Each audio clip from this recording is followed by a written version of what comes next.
Why do some songs feel deep even though they're not overly detailed, and other songs feel like they have no depth at all even though they seem to have a lot of detail?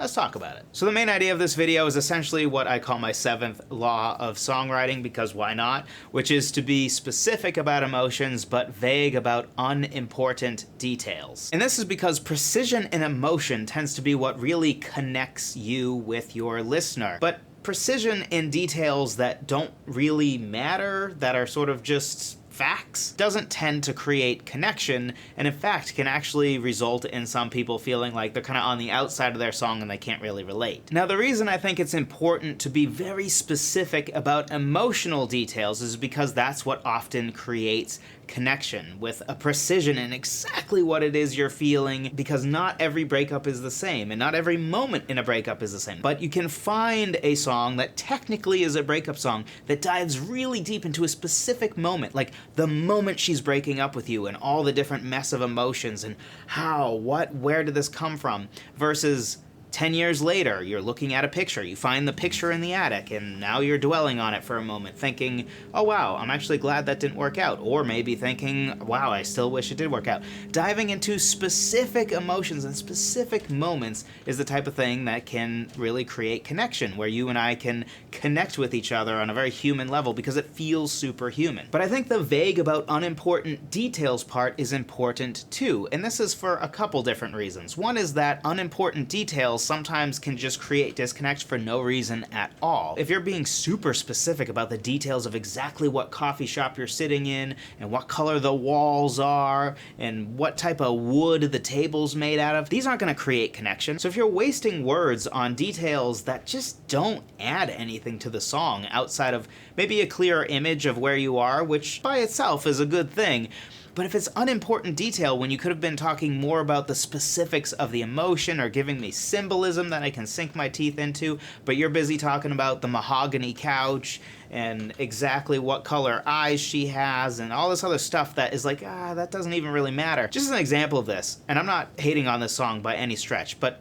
for me personally, the song Brown Eyed Girl has just never resonated with me because it's hyper-specific about how she has brown eyes. And I have always been into girls that had dark hair and light eyes. Now, this is not saying that you should never be specific about the eye color. I think there's good ways to do it. An example would be Winter by Joshua Radin. There's a line in the bridge that says, "I could have lost myself in the rough blue waters in your eyes." Now, you may think, Joseph, that's the same thing as Brown Eyed Girl.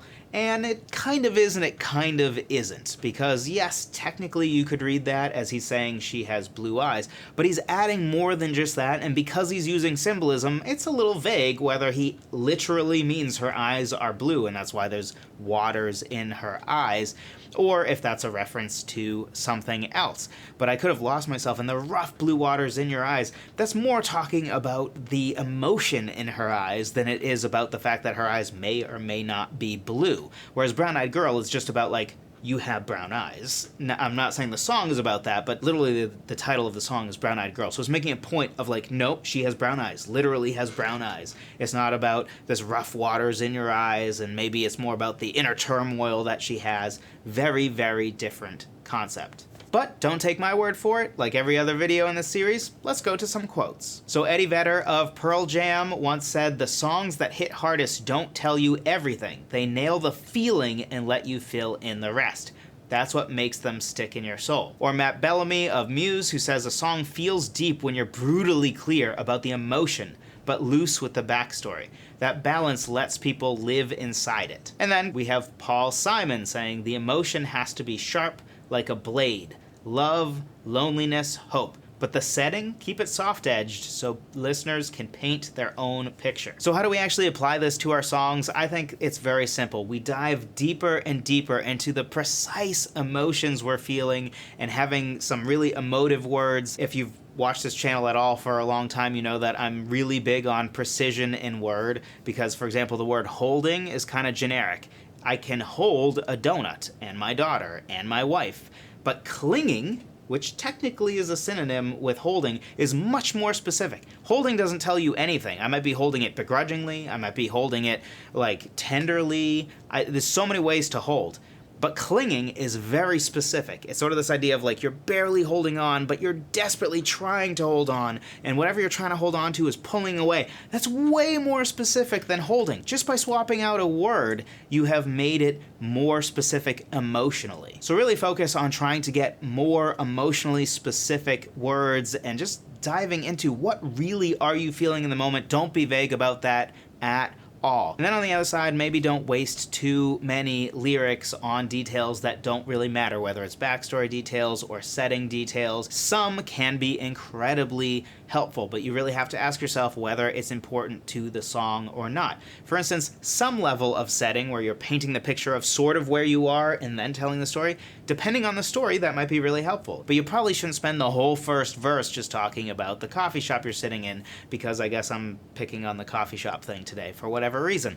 But it's not just about coffee shops. Just in general, think about whether the detail actually adds depth to what we're talking about, or if it doesn't add depth. If it doesn't add depth, maybe leave it out. And this connects to a bigger principle that I like to think about, which I call lyrical efficiency, which is really just the idea of if you have only 200 words in your song, you better be really efficient with every word, where every word packs as much of an emotional punch as can be, because you only have 200 of them. So if you spend 50 of the 200 words talking about a bunch of stuff that doesn't matter, doesn't add to the emotional resonance, isn't really advancing the story in a meaningful way, then that's just a waste of space, which is also a big deal in a song when you only have 200, 300 words compared to, say, a story where maybe, yeah, you could just write another chapter and it's not that big of a deal that you dwelled on the butterfly that's floating off into the whatever. Yeah, with a book you can afford to do that maybe, but with a song you really can't. So overall, just remember that specific emotions is what creates depth, not necessarily specificity and details